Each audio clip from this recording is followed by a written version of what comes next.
Today I'm talking about TrialPad and attorneys who aren't Apple people.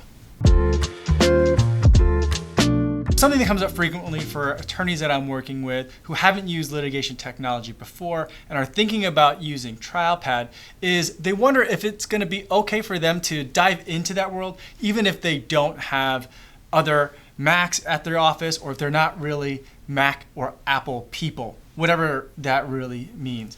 And something that I'll frequently point out is those people probably already are using iPhones. And so to the extent that they're not Apple people or Mac people, I'm not really sure how they're judging that. But I think ultimately what the main concern is that I think the attorney might think it's wasteful to buy an iPad and the TrialPad app just for a singular purpose, for trial.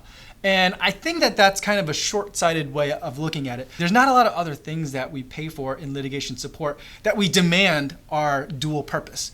For something like an iPad and TrialPad, given the cost, and I know they're not insubstantial, but given the cost and the overall scheme of what an expert witness costs, what poster boards cost, what litigation costs generally just in the time of being away from your office, I think that it's a very reasonable investment, and it's something that you're not just going to use for one trial. So I think that one thing that we have to kind of get out of the mindset of is that I don't know if it's worth it for this trial because it's a little one.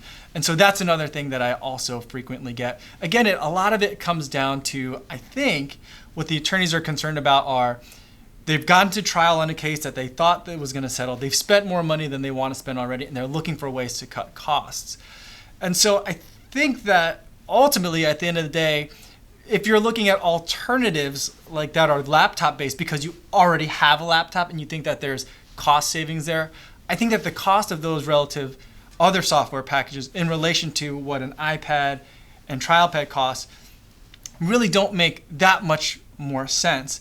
And you're going to use it just as frequently or infrequently as you would the iPad. So the notion that you're buying a unitasker is something you're trying to avoid doesn't happen just because you're buying a piece of software that also happens to work on the laptop that you already use.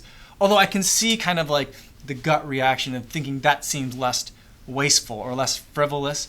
I can understand for a lot of attorneys who are reluctant to embrace litigation technology that going out and buying an iPad, getting some adapters, and downloading software, which also isn't cheap. It's not expensive, but it's also not cheap.